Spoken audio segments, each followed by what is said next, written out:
Well, I know that this is a little bit of an unfair question. It's a little big, but let's see if we can break it down at all. And I'd love for you to kind of describe or help us understand the difference between what we might call like a mindful relationship or a relationship where you're maybe more present versus one that is mindless or built on shame.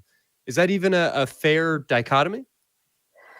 Yeah, I think so. And it makes me think a little bit about the meditation part too. Like, oh, there's a right way. Like someone who's Sure. mindful, there's this idealism They attached to it. meditate. They sit on Yeah, cushions and light incense. yeah. And so with this idea of like, what does a mindful relationship look like? People have to make sure they're not assuming there's a lack of reactivity, or that it's like, oh, if I have a mindful, healthy relationship, that means we don't bring in our own shame or issues or react disproportionately. It's like, oh no, you still get to be two humans colliding together, which is a fucking shit show, and hopefully it goes as well as possible, Yeah. and beautiful things get to happen. But like, we still show up in all of our humanity. So to have a mindful relationship doesn't mean you don't have issues, but I think it's about having that awareness enough to know, like, what am I bringing into a relationship? What are my own things that play out over and over again in all areas of my life that inevitably will show up with this person that I love, no matter how great they are. Like, these parts of me will emerge, and being able to name that so that it's not a reactivity or like a blame situation. So I feel like a mindful relationship is honest communication, taking personal responsibility, still having your moments and being immature, all of that exists, but you're able to discuss it from like that place of care, not blaming, and that curiosity, and also like treating relationship like it's a team or group Hmm. sport. Whatever dynamic you've got, where it's its own Sure. entity as well. So there's your own needs, partner's needs, but also the relationship has its needs too. And so people coming together to say, oh, that matters, is what we need to tend to, us as a unit, and what does our relationship need from us in order to stay healthy and thriving and keep us close, versus just, what can my partner do for me so I get to feel secure? Okay, what do they want me to do so they feel secure? It's like, Hmm. there's also this experience y'all are creating together. So I feel like a mindful relationship is just about intentionality, not perfection. And then maybe a mindless relationship can look like just reactivity. Someone's a hero, someone's a villain at any given point, or being very checked out because we don't want to experience discomfort or have hard conversations. So we just make it easy. We decide that we don't have any issues. So that's pleasant. So yeah, I think I mean, it's a mindful little bit like relationship. covering up the check engine light on your car. Yeah. Like, it'd Yeah. be really nice not to have any issues, and if Yeah. you can convince yourself that you don't have any issues, and then you can find Mhm. yourself on the side of the road in the middle of nowhere. Yeah, it's like, put a Post-it note over the check engine light. Your hood's always down, so you don't see an engine. So Yeah, I must be I don't fine. believe an engine exists, actually, and I think it's all intact. Yeah. Well, to that end, are there any particular warning signs when you are getting to that point where you are just kind of coasting, pretending that the relationship is fine when maybe it's starting to smoke, or just in other ways, sort of escaping or not being present with the relationship? What are the indicators for that? Yeah, I mean, I think if you're attuned to like some shift, if you used to feel deeper connection and less, and it's not that a shift in a relationship indicates a problem in the relationship, that can be the natural flow. But if there's something you can compare to where you're like, huh, I've kind of been in a different space, feeling differently, like, that's something to notice. Or like, if you start being a version of yourself that you're like not a fan of, and that's not a thing to judge yourself for, but if just, I don't know, you're reacting in ways that you're like, this doesn't even line up with who I've known myself to be, like, Hmm. that can be something where maybe you're not addressing things in the relationship, and it's just like spilling over within yourself. Or if you feel that like lack of connection with a partner, or even increasing substances, which can include phone, but I mean, like, anything to just somehow make the day easier, or Those kind of make like it numbing behaviors or escaping yeah, behaviors. yeah, and relying on that to be able to feel close to a partner again, maybe. So yeah, if there's a lot of attraction, you're being a version of yourself that you're not as acquainted with, or maybe just feeling some like disorientation to your own life, can be a trigger, like a cue for you to be like, what's going on? And not that the relationship has to be at fault for, maybe we are struggling with something else, but I think, or not that there's ever even anything quite wrong with being a little bit mindless from time to time. yeah, Like mhm, all of these things are just part of being a person, and that's okay, even if we might want to mhm. be aware of it when it's happening and potentially do something about it, right? Yeah, because I think it's about like not overanalyzing the moment, but checking in about patterns. Because the patterns, Mm-hmm. that's what's going to tell us something more interesting. Like if I'm bored in any given moment, I don't have to freak out like, I was bored today in my relationship. Maybe we don't excite each other. Maybe it's like, I was bored. I don't care, whatever. Right. But if like, oh, and that's a thing I feel over and over again, then that's when we start maybe exploring it a bit more. So yeah, Mm-hmm. it would be exhausting if like being mindful to stuff is like, I'm paying attention so hard and I need to know what this indicates and this indicates. It's just like, no, that's Maybe you the don't have to do difference between that. what like mindfulness and maybe hypervigilance Yes. is just Mhm. hold it with like a loose grasp, I guess we're saying. Yeah. For sure. Because then, I mean, people can use mindfulness in a way that doesn't serve them because it's actually perpetuating their fear and their narrative that, like, I must understand every moment fully in order to be at peace in this world or in order to be Mm. safe. And If I'm so not let me, perfectly skillful all the yeah. time, always. Hmm. Yeah. By that same token, are there particular warning signs that you might highlight when we're being a little bit mindless or ungrounded in our sex lives? Well, I don't know. I mean, you feel it. I feel like Sure. that's one where it's a little more like hard to ignore. You can ignore confronting it, but it's hard to Mm. ignore the experience of it. I mean, if in the moment you're not enjoying yourself, you're denying needs, I mean, physical pain, there like all of that stuff. I mean, Yeah, that's I mean, the telling you that denying your needs, like it seems like such a basic thing, but Marty Klein talks a lot about how if people would just be willing to admit when they have a cramp, their sex Mhm. lives would probably go up like 20%. Like if we were just willing to say, no, no, no, I need to move a little bit to the left Mhm. instead of trying to like force our way through it and be like so wrapped up in the moment that we don't even care about the fact that it's 60 degrees in here. And yeah, no, nobody wants to have sex in a cold room. Like it's fine to make a change. Yeah, we're in our head, we're like, I'm going to prove that I'm the best sexual partner you've ever had because I experience no other factors here. I'm so good, I don't know I'm freezing. Okay, Right, don't you yeah. want more of this? Yeah, one, and then the thing that I so often see is almost the opposite of that, in the sense that we can get so fixated on trying to have the right type of sex. Like we're Mhm. so present with how the sex that we're having isn't living up to expectations, or Mhm. maybe it's not as good as what we saw on TV, or maybe it's not as great as the greatest sex we ever had. And Mhm. because we're so badly and desperately trying to like get back to some sort of Shangri-La or to uh, have the right type of experience, we can kind of be mindless and forget to have the experience that we're actually having. Yeah, 100%. And I think there's a healthy space for trying to create something or, going in of like, oh, I remember this experience or I saw this, like I would love for that to play out right now. So, I mean, that can be a resource for just, a feeling you want to have, way you want to be, but it's no longer mindful if you are resisting what the moment tells you is happening.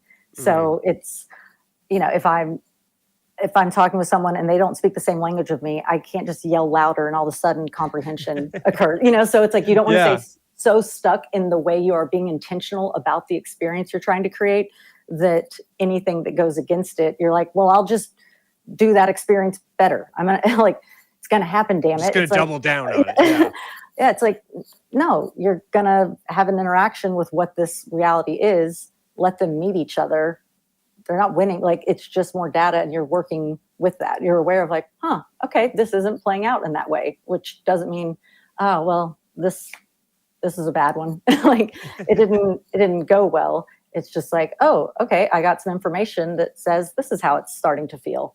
What happens if I follow that path and trust that each moment will lead to the next moment, versus that feeling of, I'm in this moment, I'm uncomfortable, it's not what I want it to be, so let me calculate how I can do this. Okay, I want to go to that moment now. Like, there's just so much work, and you're so far removed from what's going on, versus like, I mean, if I fart while sleeping with someone, like, what am I going to get in my head of like, well, that's the most disgusting thing ever. And then it's like, oh, now I'm so far removed, like, this is about to get weird. But if I were just You stop like being present. if I were able to laugh, because it's like, well, that is a silly sound to come out of a body. What's the next moment that would follow that? Probably laughter, because that's what we do when something's silly. And what happens when we laugh with the person we're with? There's kind of a sweetness, and then we get to join in that experience or reset. So having faith that the moment will take you to the next moment that needs to happen, versus feeling that pressure that we are the director in some big way of each new moment, and that if we don't intervene, the moment won't support us. It's like the moment will always support us. We have to just trust and honor what it's showing us. Yeah. Yeah. I find that so much of mindfulness is just a willingness to trust in yourself to handle the situation as it arises. Yes, To not exactly. like script out in your mind, well, when we have that conversation, this is what I'll say. And then she'll probably say this. And then this is how I'm going to respond. And, just being willing to say, I don't need to have it all planned out in order to succeed. I can trust myself or my future self to Mhm. handle this much better than I possibly could now without all the information.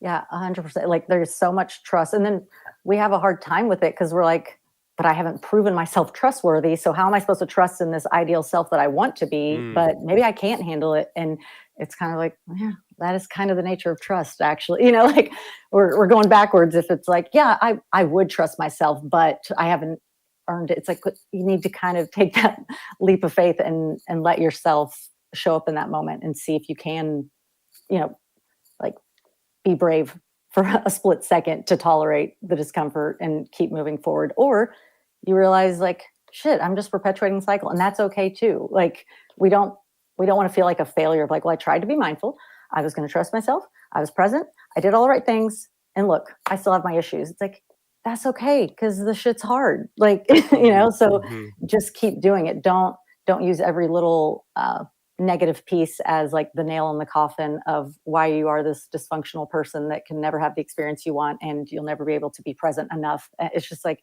no, if it was easy, we'd already be doing it automatically, but we don't, because it's it's not easy. It's straightforward and simple, but it's not easy. And so being patient with ourselves too, so that we know, like, oh, this is a process, versus I'm going to go into my next sexual encounter and I am going to be mindful, and I'm just going to go with the flow, and it's going to be beautiful because I'm finally going to be present and let go of all these stories in my head. And then you get in the experience and you're like, well, fuck me, here we go, having the same I've thoughts, feeling ruined it shame again. all. Yeah.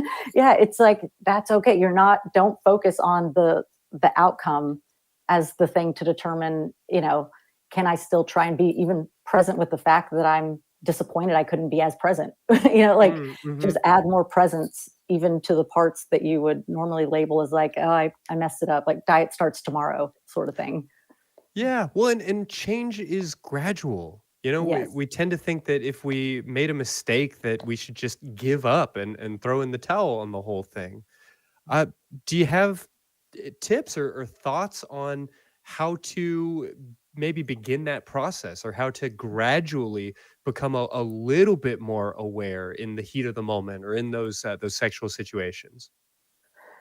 Yeah. Oh, I mean, there's the general mindfulness of tuning into what's your body feeling, what are your thoughts, kind of trying to track the present moment. But Mhm. I think some like background work that someone can do is being aware of what your core beliefs are that you carry with you everywhere. Our Mm. sex life is one area where we show up. We show up in a lot of different ways, and so sometimes we can like relegate sex life to like, oh, here's this other separate facet of me and all my dysfunction lives here, and how do I fix who I am sexually? And it's like, oh, but I bet the stories that come up, the things that preoccupy you, the things that take you away from the moment are beliefs you have about yourself as an individual. And so the more you can kind of inquire within yourself of like, oh, what, if it's I have to earn love, like maybe that's a core belief that you've just been operating from, then it makes sense that in your sex life, maybe you overgive. Maybe you specifically have an issue with having any needs, and you actually, it's hard for you to even know you're denying your needs because you're so deadened to them. You know what I mean? Because all your Sure. focus is like, no, please someone else or whatever. And then that's how we're accepted and safe. And so if you become aware of like what stories you carry with you day to day, I think that makes it easier to know what to pay attention to, because it can be overwhelming sometimes if we're like, all right, I'm going to be more mindful and present. And then we're just like thrown into it and we're like, fuck, it's like, we're like, I don't even know what's what anymore. Now I'm feeling a lot of things and now I can't focus. And so if you know that there's a kind of a pattern and a core belief, then like, look at how that's showing up in your next sexual experience, or if someone feels damaged, like if that's just a belief of there's something broken and damaged about me, they might recognize that, oh, they go into a sexual encounter almost apologizing before they began, behaviorally or verbally, or like caveats, just like FYI, here all this happened with me, and okay, get started.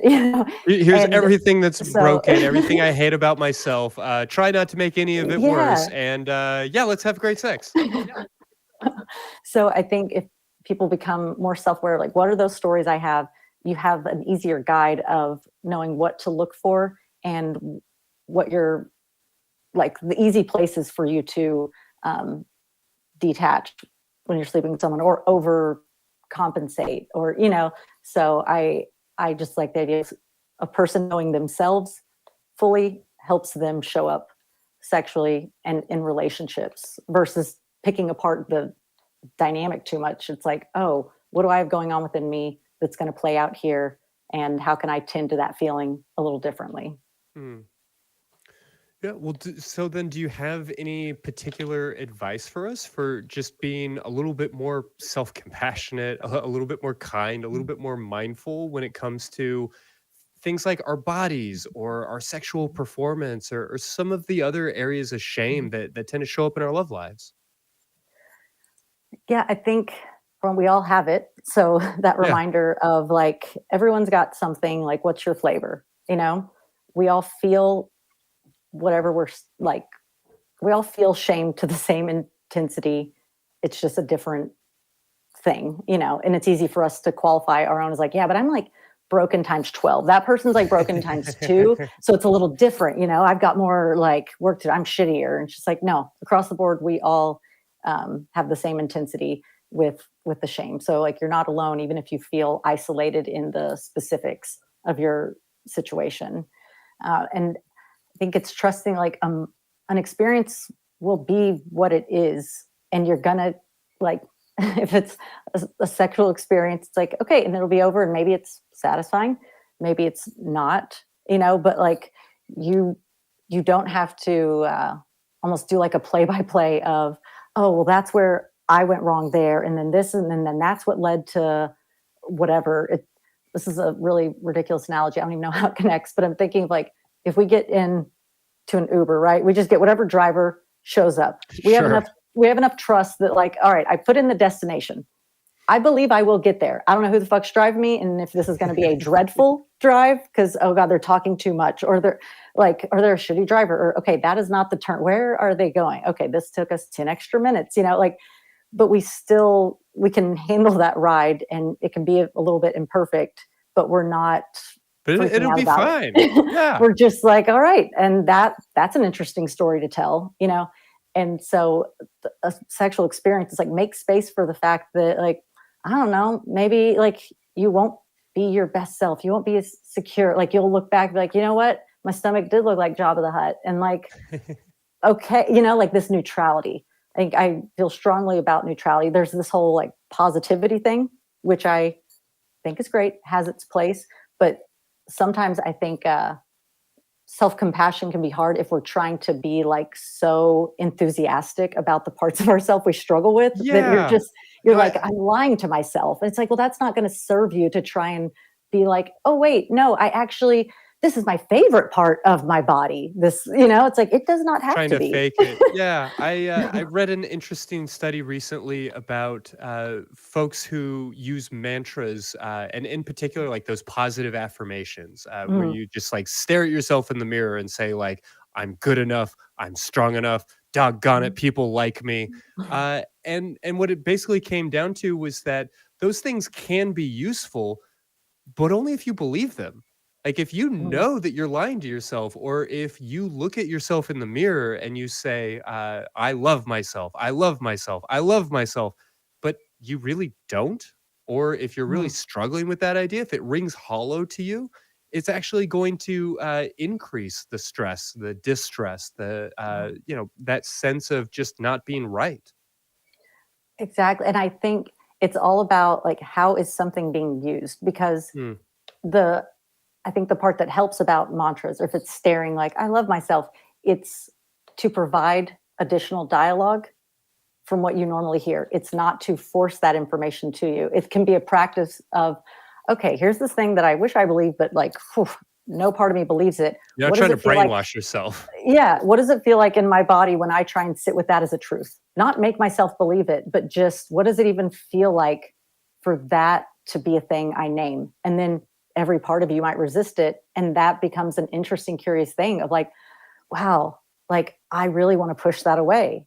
You know, so I think positive, you know, affirmations like that are good when they're a tool to help you hear different things and explore the sensation of letting other realities and truths Mm, in. But it's never like, you don't want to use a bulldozer to try and love yourself. Like it's just, that's a lot of carnage, you know. So yeah. it's provide the loving talk, all of that, but and it's someone, you're saying it to yourself so that you get the experience of hearing it, not to test yourself of, are you going to believe it yet, you stupid piece of shit? Like we've told ourselves we're great and you still don't believe it. Like you don't want it to be something like that to set yourself up. Yeah. Well, so we are walking through a lot of different things, I Mhm. know, and in some ways it we're touching over and over on these same questions, but it's just such a big topic. And so I Mhm. wanted to kind of check in again, if I could, if there was any recommendations for daily practices or daily strategies for, I think, just becoming more aware of where we are in life and what's going on with us. Any particular ways to stop what we're doing and maybe bring ourselves into that present moment? That stop what we're doing and say what's happening in this moment. I think with increased self-awareness, it opens us up to like just paying attention to more things in the world. And so that naturally will create more space for us to ask some questions of like, how did I just react? What happened there? But even just like tactically, like put reminders in your phone. I know that that sounds real basic, but like Yeah. if you know that you have the ability to do it, you're like, okay, all this stuff makes sense. Okay, I can ask myself these questions, but you just, it's so hard to figure out when, or it becomes a blur. You're same thing with clients in therapy, right? It's like you go over stuff and then they go back to the regular life and they're like, wait, I know there were things I was supposed to think in this Sure. moment. Wait, what was I supposed to do again? Was it that? Like we just kind of forget all of that. The So most important thing is to remember the most important thing. yes. So if you can do strategies like that to make it like something concrete, so a reminder to check in or literally a physical check in.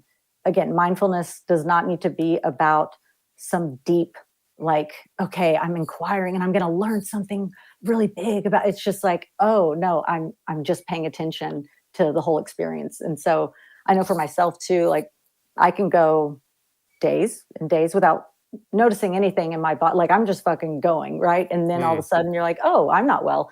And, you know, but there were signs, we just weren't tuned into them because we don't have that practice. So there's the, you know, being aware of what am I thinking, what am I feeling, but also the physical sensations of, oh, I'm going to pause after this meal or something and just being like, am I connect? Do I even know what my knee is doing right now?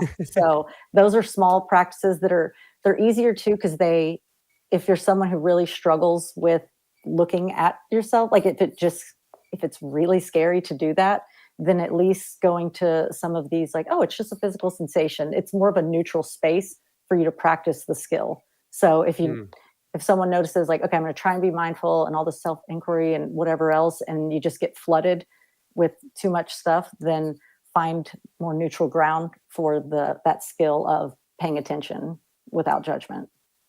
Yeah, beautiful.